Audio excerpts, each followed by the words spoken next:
तंगा तक्षा आ रमा। एक अग्रेसर आएंगे अक्षय भैया। अग्रेसर एक एक दो एक दो।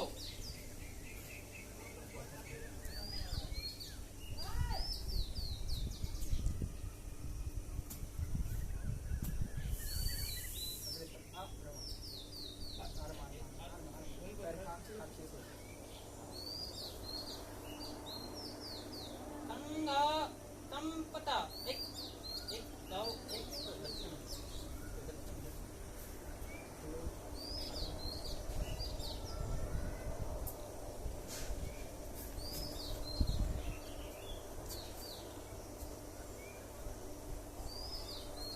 तंगा तक्षा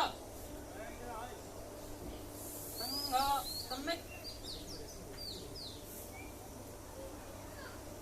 अग्रेसर अर्धा पिता। तंगा आ रमा। तंगा तक्षा।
भैया प्रणाम। एक दो तीन।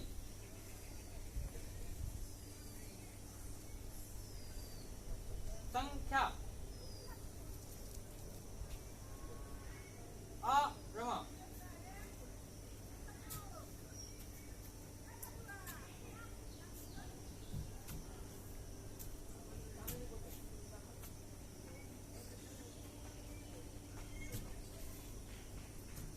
तंगा तक्षा आ रमा।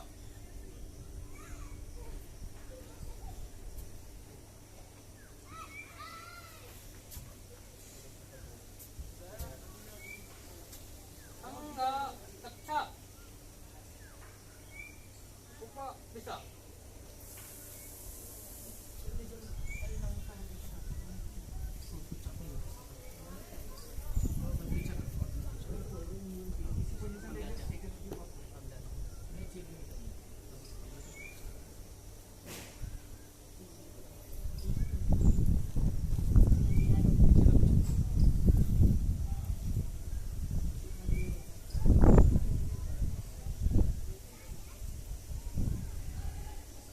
आज हम लोग हिंदू साम्राज्य दिवस एक उत्सव के रूप में पालन कर रहे हैं। आज ही के दिन शिवाजी महाराज जी का राज्याभिषेक हुआ था। यह हमारे लिए एक उत्सव है। तो हिंदू साम्राज्य कहने का अर्थ वह भूभाग जो समुद्र के उत्तर में और हिमालय के दक्षिण में। इस पे एक श्लोक भी है, दोहराएंगे। उत्तरम यत् समुद्रस्य हिमाद्रश्चैव दक्षिणम् वर्षं तद भारत नाम भारती यत्र संतते। हिमालय के उत्तर में, हिमालय के दक्षिण में और समुद्र के उत्तर में जो देश स्थित है वो भारतवर्ष है। और यहाँ के निवासी भारतीय कहलाते हैं। उत्तरम यत् समुद्रस्य हिमाद्रश्चैव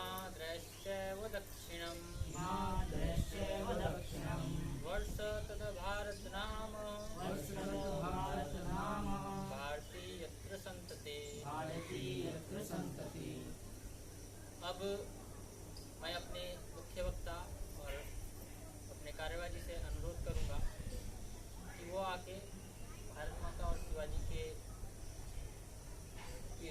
तस्वीर पर, चित्र पर पुष्प अर्पण करें। उससे पहले मैं परिचय करा देता हूँ।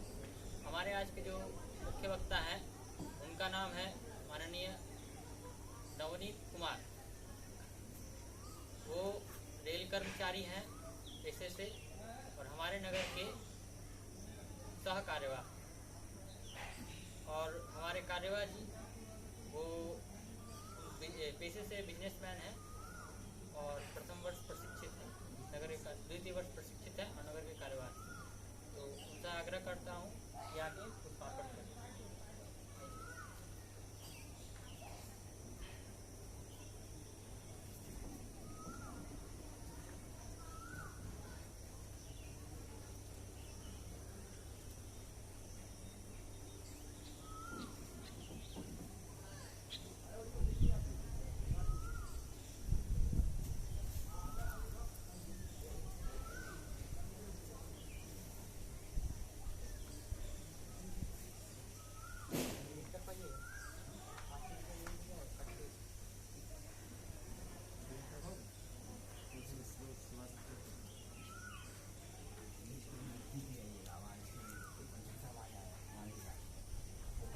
अब मैं अपने मुख्य वक्ता नवनीत जी से आग्रह करूंगा कि एकल गीत और अमृत वचन के बाद अपना बौद्धिक रखें।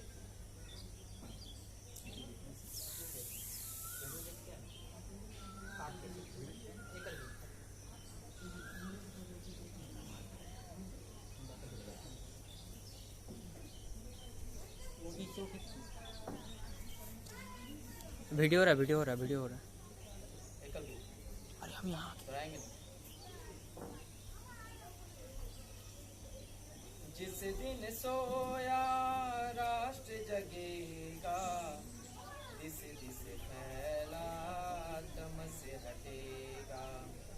जिस दिन सोया राष्ट्र जगेगा, दिस दिस फैला तम से हटेगा। भारत विश्व बंधु का गायक, भारत मानवता का नायक। भारत विश्व बंधु का गायक, भारत मानवता का नायक।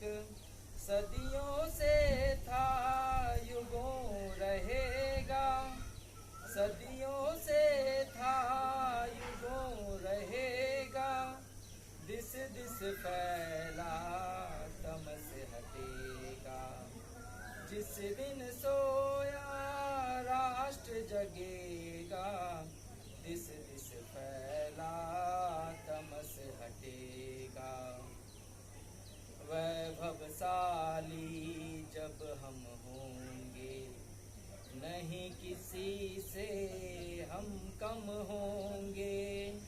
वैभवशाली जब हम होंगे, नहीं किसी से हम कम होंगे। क्यों ना फिर गंतव्य मिलेगा, क्यों ना फिर गंतव्य मिलेगा। दिस दिस फैला तम से हटेगा। जिस दिन सोया राष्ट्र जगेगा, दिस दिस फैला तम से हटेगा। हम सब की तो राह एक है, कोटि हृदय और भाव एक है। हम सब की तो राह एक है, कोटि हृदय और भाव एक है। बात हमारी विश्व सुनेगा, बात हमारी विश्व सुनेगा। दिस दिस फैला तम से हटेगा। जिस दिन सोया राष्ट्र जगेगा,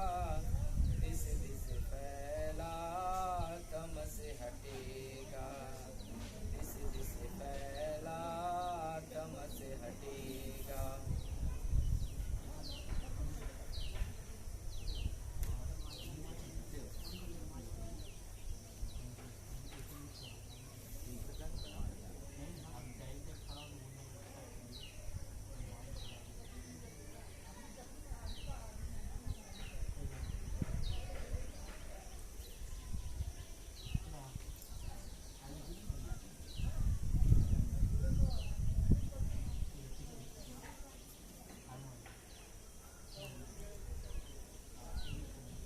अमृत वचन। परम पूज्य श्री गुरु जी ने कहा है, यह हिंदू राष्ट्र है और इस राष्ट्र का दायित्व हिंदू समाज के ऊपर है। पृथ्वी पर भारत का सम्मान या अपमान हम हिंदुओं पर ही निर्भर करता है। हिंदू समाज का जीवन वैभवशाली होने पर ही इस राष्ट्र के गौरव में वृद्धि होगा और इस विषय को लेकर किसी के मन में किसी भी प्रकार का संशय होने का कारण नहीं है।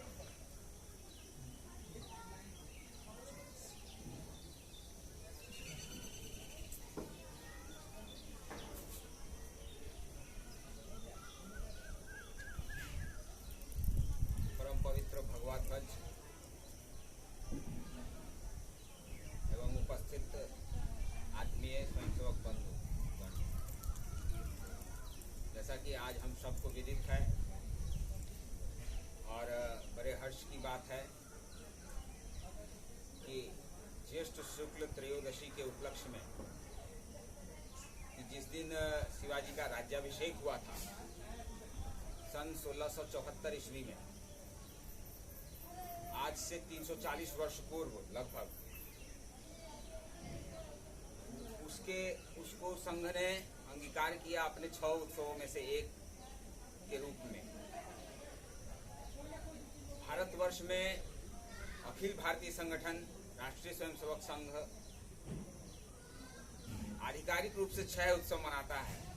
उसमें से उन आधिकारिक उत्सवों में से एक उत्सव आज ये हमारा हिंदू साम्राज्य दिवस अर्थात शिवाजी का राज्याभिषेक दिवस, हिंदू पद पादशाही भी एक नाम से इसको जानते हैं।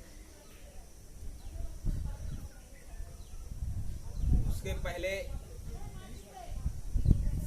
अभी जो देश में परिस्थिति है, कोरोना काल, कोरोना संकट काल, और बंगाल में तो दोहरी संकट की स्थिति है। अम्फन तूफान के चलते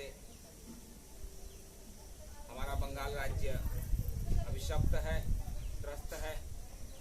इस संकट की बेला में, कोरोना संकट की बेला में हमको स्वयं भी स्वस्थ रहना है और समाज, देश, राष्ट्र के लिए भी, अपने हिंदू समाज, अपने राष्ट्र, अपने देश के लिए भी कुछ न कुछ करना है, स्वस्थ रखने के लिए जागरूकता लानी।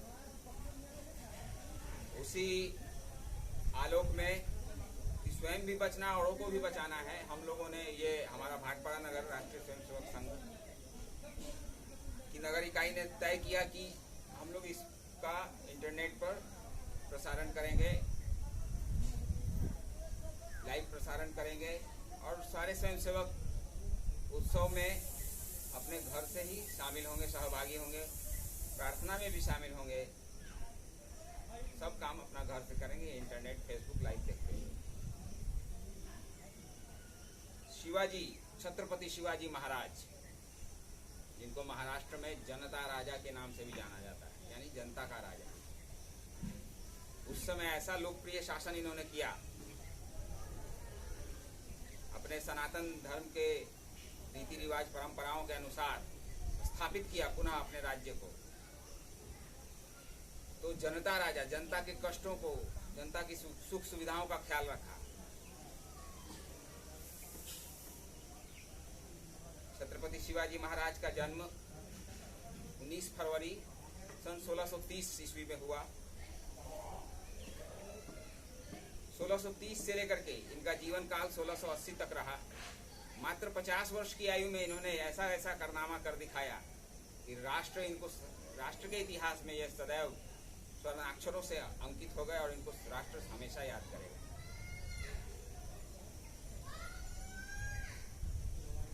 शिवाजी महाराज, कहा जाता है कि जैसी संतति आती है, जैसा संतान उत्पन्न होने को होता है, वैसा ही माँ को ख्याल हाव भाव आता है। ऐसा शिव सागर नाम के एक नाटक में बहुत प्रसिद्ध नाटक है शिव सागर। उस नाटक में ऐसा वर्णित है, कहा गया है कि जब छत्रपति शिवाजी महाराज अपनी माँ के गर्भ में थे, माँ का नाम जीजा माता, तो जीजा माता को ऐसा होता है कि गर्भवती महिलाओं को बहुत सारा चीज अन्य चीज पोषक तत्व खाने का मन करता है, पोषक अनाज। तो उनकी सखियां पूछती हैं कि बताओ जीजा माता तुमको क्या चाहिए, खाने को क्या मन कर रहा है। तो वो माँ कहती है कि मेरा मन खाने को नहीं कर रहा है, मेरा मन तो ऐसा कर रहा है कि मैं मैं शेरों की सवारी करूं, शेर की सवारी करूं और मेरी 18 भुजाएं हों और हर एक भुजाओं में एक एक अलग अलग शस्त्र हो, अस्त्र हो। तो इस प्रकार के पुत्र को धारण करने वाली माँ का ऐसा विचार था गर्भधारण के समय। बालक छत्रपति शिवाजी का जब जन्म हुआ पुणे के सिवनेरी दुर्ग में, तो इनके हाव भाव लक्षण राष्ट्र के लिए समर्पित हैं। ये राष्ट्रीय सोच समझ वाला लड़का बनेगा, ऐसा समझ में आने लगा था। ये सारी घटनाओं को समझ रहे थे अपने बाल्यकाल से लेकर के युवा काल तक, भली भांति समझते थे अपने समकालीन बच्चों के तुलनात्मक रूप से। इनके पिताजी एक बार मुगल शासक के यहाँ गए, जिस शासक के तहत ये सूबेदार थे, जागीरदार थे इनके पिताजी शाहजी भोसले। तो लेके गए अपने बच्चे छत्रपति शिवाजी को। तो उन्होंने झुककर राजा का अभिवादन किया, मुगल बादशाह का। अपने बेटे को भी कहा कि नमस्कार करो, किंतु शिवाजी ने मना कर दिया कि मैं इस विधर्मी परधर्मी शासक के आगे शीश क्यों झुकाऊंगा, मैं नहीं झुकाता शीश। पिता ने फिर समझाया, नहीं समझा, बालक ने मना किया। तब मुगल नवाब ने कहा कि ठीक है, आज ये पहली बार गलती कर रहा है, इसको घर ले जाओ, इसको अच्छी भली भांति समझाना कि क्या शिष्टाचार होता है दरबार में। छत्रपति शिवाजी के राजनीतिक गुरु एवं संरक्षक कहें तो दादाजी कोंडदेव थे, एवं इनके आध्यात्मिक गुरु पठन पाठन के गुरु समर्थ रामदास जी थे।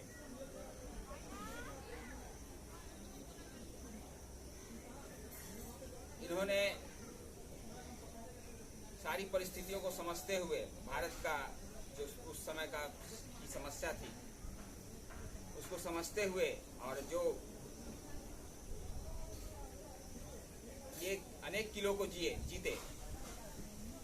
उस समय किला के अनुसार जागीरदारी चलती थी, व्यवस्था चलती थी, किसके पास कितना किला है।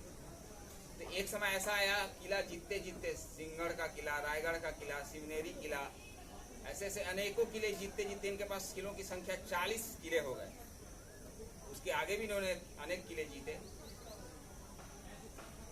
और किला जीतने के लिए ये छापामार युद्ध शैली का इन्होंने अपने से नवाचार किया था, नवोन्मेषण किया था। छापामार युद्ध, जिनको की बाद में शिव सूत्र नाम दिया गया इस युद्ध कला शैली को, और ये शोध का विषय बन गया। और ये फिर प्रेरक विषय भी है कि कैसे छापामारी युद्ध कर करके मुगल बादशाहों को इन्होंने हराया, मुगल जागीरदारों को हराया, उनके अधीनस्थ किलाओं को अपने अधिकार में लिया, कब्जे में लिया।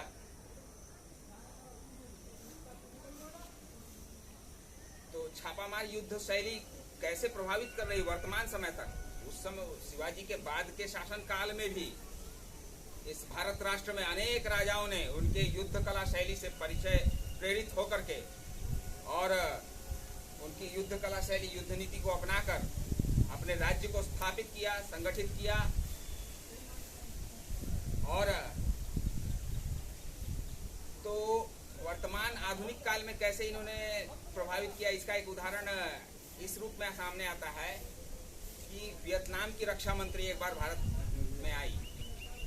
तो उस समय हमारे रक्षा मंत्री थे, भारत के रक्षा मंत्री जगजीवन राम जी। तो मिन्ह नाम था, मैडम मिन्ह। तो मैडम मिन्ह जब रक्षा मंत्री वियतनाम के तौर पर इधर भारत आई, तो उन्होंने रक्षा मंत्री जगजीवन राम जी से कहा कि मुझे यहाँ कोई शिवाजी की प्रतिमा है। जगजीवन राम सुन करके आश्चर्यचकित हो गए कि क्या बात है भाई। तो उन्होंने पूछा कि हाँ है, क्या करना है, क्या करना है। तो मुझे आप वहाँ ले जाने की व्यवस्था करें, मैं वहाँ जाना चाहती हूँ शिवाजी की प्रतिमा के समक्ष और मैं उनको माल्यार्पण करूँगी। तब जगजीवन राम ने कारण पूछा कि क्या, कि कोई खास बात।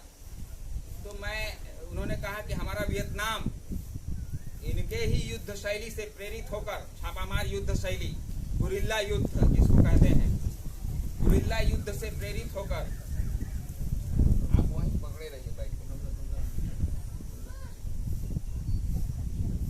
गुरिल्ला युद्ध से प्रेरित होकर लगभग 25 वर्षों तक अमेरिका जैसे शक्तिशाली राष्ट्र को हमने शक्तिशाली राष्ट्र से संघर्ष किया, उसको घुटने टेकने पर मजबूर किया, उसको वापस जाने पर मजबूर किया। वो युद्ध शैली जो हम लोग अपनाए और अमेरिका को परास्त कर सके, वो युद्ध शैली इनकी ही थी, शिवाजी महाराज की ही युद्ध शैली थी, छापामार युद्ध शैली, गुरिल्ला युद्ध। वो वियतनाम के सैनिकों ने अपनाया और ऐसे अनेक राजाओं ने इनके युद्ध शैली का अनुसरण करते हुए अपने राज्य को सुसंगठित किया, स्थापित किया, सुरक्षित किया। बंधुओं, 800 साल का हमारा मुगल शासन, 150-200 साल का अंग्रेजी शासन, इन सब आप ये जो गौरवशाली इतिहास समझ रहे हैं, जान रहे हैं शिवाजी का इतना गौरवशाली है, तो ध्यान में आता है कि भारतीय जो गौरव इतिहास है, तो इतिहास की किताबों में हम सबको परोसा जाता है, पढ़ते हैं 10वां क्लास में या और उससे आगे भी। तो भारतीय राजाओं का जो गौरव गाथा है या युद्ध विजय गाथा है, वो मात्र आपको 50 पेजों में मिलेगी, पृष्ठों में मिलेगी। मुगल शासकों का इतिहास 800 सालों का, वो आपको 150-200 पेजों में मिलेगी।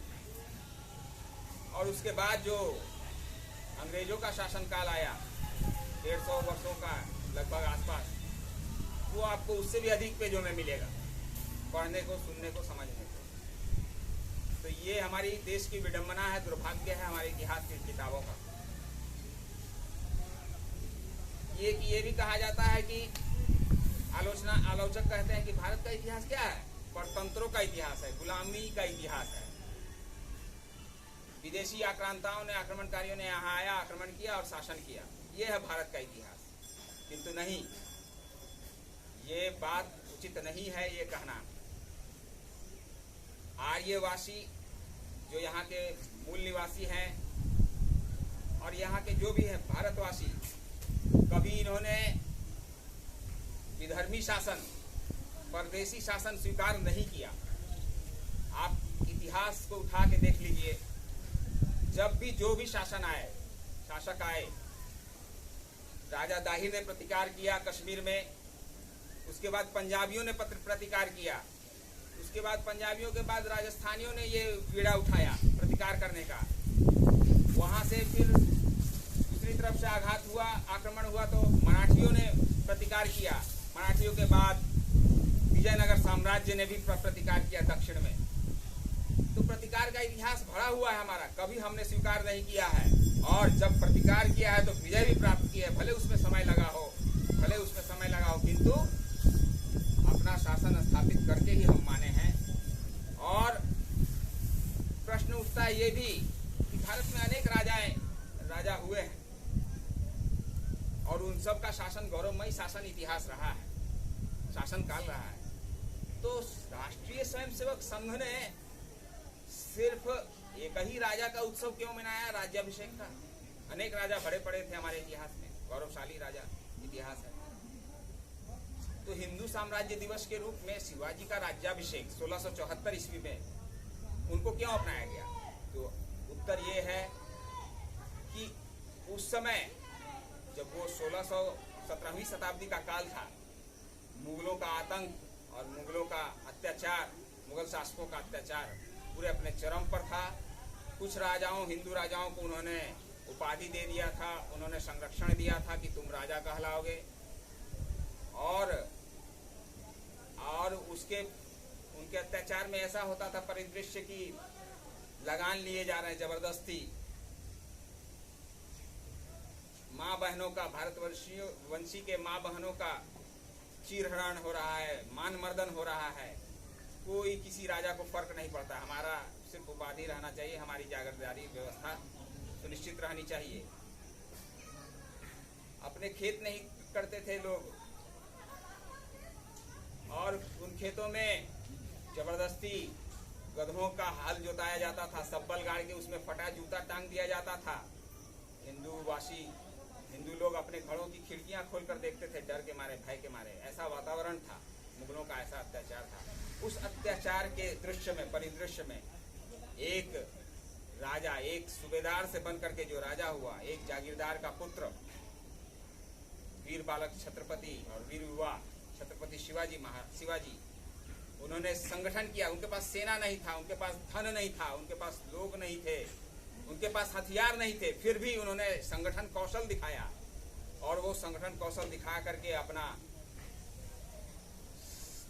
जो भी थोड़ा बहुत एक सैनिक गुट बनाया, और उस कौम सैनिक को लेकर के छापामार युद्ध शैली अपना करके, गुरिल्ला युद्ध सैनिक अपना करके, युद्ध नीति, और पहाड़ों पर इधर से उधर छुपते छुपाते, किलों में इधर से उधर छुपते छुपाते अनेक मुगल शासकों को, नवाबों को, जागीरदारों को इन्होंने हराया या अपने सामने नतमस्तक किया, उनका मान मर्दन किया, उनको अपने अधीनस्थ कराया, अपना आधिपत्य स्वीकार करवाया। और अनेक समय तक ये युद्ध लड़ते रहे। एक समय ऐसा आया जब ये संगठित किए 1674 में, फिर इन्होंने अपना राज्याभिषेक कराया।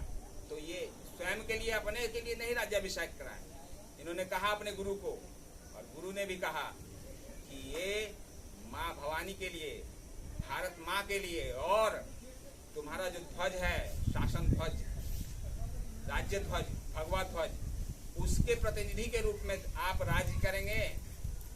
इनके गुरु ने कहा, इन्होंने भी वही कहा कि हाँ, मैं भगवा ध्वज का प्रतिनिधि के रूप में ये हिंदवी स्वराज्य, अपने शासन का इनको नाम दिया गया हिंदवी स्वराज्य। इतिहासकार भी बताते हैं कि हिंदवी स्वराज्य की स्थापना करूंगा, इसका और राज्याभिषेक करवाया।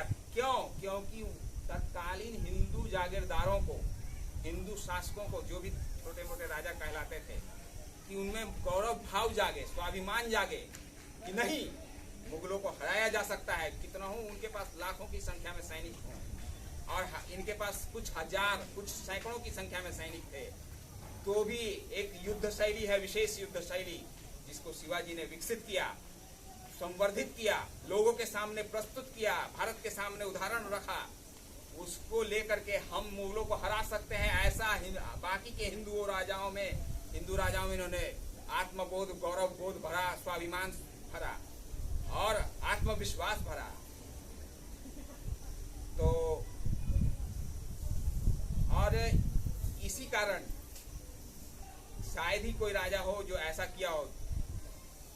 सब लोग डरते थे। इन्होंने जिस चौराहे पर डरते थे लोग पूजा करने के लिए, गणेश प्रतिमा की पूजा, वहां इन्होंने गणेश प्रतिमा अपने साहस से स्थापित करवाया, और उसके बाद देखा गया कि पूजा पाठ प्रारंभ हो गया उस चौराहे पर। इस तरह से ये छोटे छोटे आयोजनों से सारा संचार, साहस का संचार करते थे अपने समाज में, अपने मराठा समाज में, अपने हिंदवी स्वराज में। और इन्होंने इनके शासनकाल को भी, उस समय फारसी सभी जगहों पर शासन व्यवस्था में था। राज व्यवहार में किस भाषा में राज व्यवहार होगा भाई? राजकाज किस भाषा में होगा? तो फारसी भाषा में।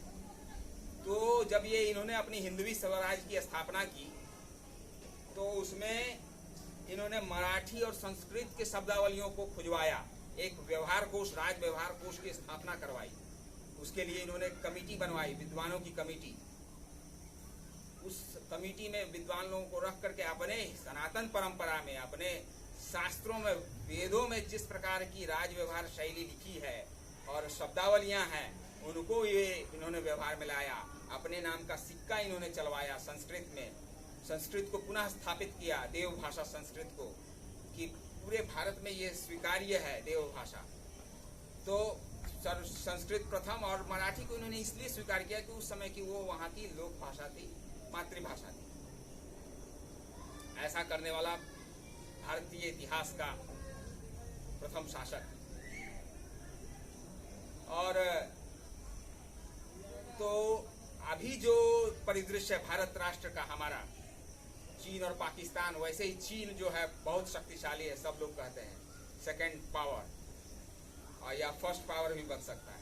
तो शिवाजी की जब जन्म जयंती या राज्याभिषेक समारोह हम लोग मनाते हैं तो ये आत्मविश्वास, कॉन्फिडेंस अपने मन में आता है भारत राष्ट्र के नागरिकों के मन में कि नहीं, घबराना नहीं है। जब शिवाजी वैसे शक्तिशाली मुगलों को लाखों लाख की संख्या, तोप, गोले, हथियार, बारूद सब था उनके पास, लाखों लाख की संख्या से ये लोहा ले सकते थे। तो ये चाइना और पाकिस्तान क्या है, इससे भी हम लोग लोहा ले सकते हैं और इनको परास्त कर सकते हैं। बस इतना आवश्यकता है कि ये बुद्धि कौशल लगाया जाए और शिवाजी के हिसाब से, शिवाजी के समान हम सब, हमारे नागरिकों में ऐसा राष्ट्र के लिए भाव हो, अपने समाज के लिए, धर्म के लिए भाव हो। इन्होंने हिंदू संगठन, हिंदू धर्म की पुनर्स्थापना की। कैसे की? एक बिंदु और है कि धर्म वापसी, घर वापसी। अनेक हिंदू जोर जबरदस्ती से, बलात्कार, बलपूर्वक, लोभपूर्वक, मोहपूर्वक इस्लाम धर्म अपना लिया अनेक हिंदुओं ने। उसमें हिंदू पुरुष महिला सभी थे। तो कैसे उनको वापस लाया जाए? तो वो जानते थे, जैसे अभी हम लोग झिझकते हैं, हमारा समाज झिझकता है कि इस्लाम से जो हिंदू धर्म में आता है तो उसको अपनाने में, स्वीकार करने में थोड़ा झिझक होती है। वो शिवाजी उस समय भी उनको इस बात का ज्ञान था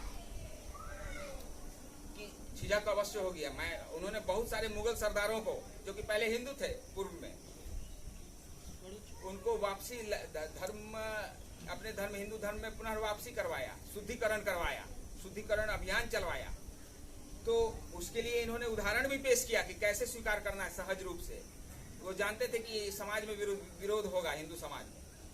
तो उन्होंने क्या किया, अपने परिवार की बेटी के साथ एक जो मुस्लिम सूबेदार था, जिनको वो पूर्व का हिंदू था और उन्होंने पूरा सनातन धर्म में वापस लिया, उसको अपने परिवार की एक बेटी का उसके साथ विवाह करवाया। ऐसा साहसिक उपाय करते थे हमारे शिवाजी, वीर शिवाजी। तो इस तरह से वर्तमान शिवाजी की जो कार्यशैली है, जो राजनीति है, राजशैली है और व्यवहार नीति, शासन शैली, उसको अपनाना है। आज की जो समसामयिक समस्या है भारत की, बहुत सारी समस्याओं का समाधान उनकी कार्यशैली में दिखता है। इतना ही कहकर मैं अपनी वाणी को विराम देता हूँ।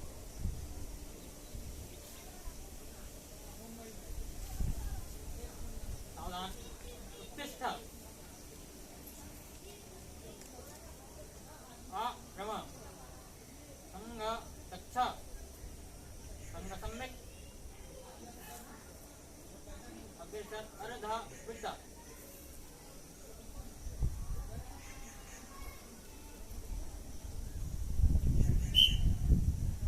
नमस्ते सदा वत्सले मातृभूमे, नमस्ते सदा वत्सले मातृभूमे, त्वया हिन्दुभूमे सुखं वर्धितोऽहं, त्वया हिन्दुभूमे सुखं वर्धितोऽहं, महामङ्गले पुण्यभूमे त्वदर्थे, महामङ्गले पुण्यभूमे त्वदर्थे, पतत्वेशकायो नमस्ते नमस्ते, पतत्वेशकायो नमस्ते नमस्ते, प्रभो शक्तिमन् हिन्दुराष्ट्राङ्गभूता, प्रभो शक्तिमन् हिन्दुराष्ट्राङ्गभूता, इमे सादरं त्वं नमामो वयं, इमे सादरं त्वं नमामो वयं, त्वदीयाय कार्याय बद्धाकटीयं, त्वदीयाय कार्याय बद्धाकटीयं, शुभामाशि चन्देहि तत्पूर्त्यै, शुभामाशि चन्देहि तत्पूर्त्यै, अजय्यञ्च विश्वस्त्वदेहि च शक्तिम्, अजय्याञ्च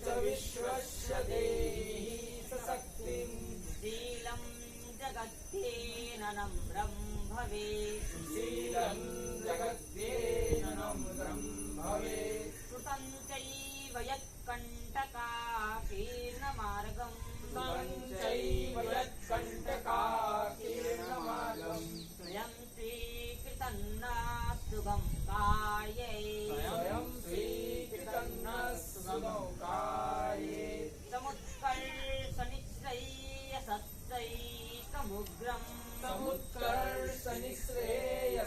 समुत्कर्षनिःश्रेयसस्यैकमुग्रम् परं साधनं नाम वीरावृतं परं साधनं नाम वीरव्रतम् तदन्तः स्फुरत्वक्षया ध्येयनिष्ठा तदन्तः स्फुरत्वक्षया ध्येयनिष्ठा दन्तः प्रजागर्तु तीव्रानिशम् तदन्तः प्रजागर्तिप्राणिशम् विजेत्री जनसङ्घता कार्यशक्तिर् विजेत्री जनः संघता कार्यशक्तिर् विहायाश्च धर्माश्च संरक्षणम् विहायास्य धर्मस्य संरक्षणम् परं वैभवं नेतु मे तत्स्वराष्ट्रम् परं वैभवं नेतु मे तत्स्वराष्ट्रम् समर्था भवत्वा पिशाते भृशम्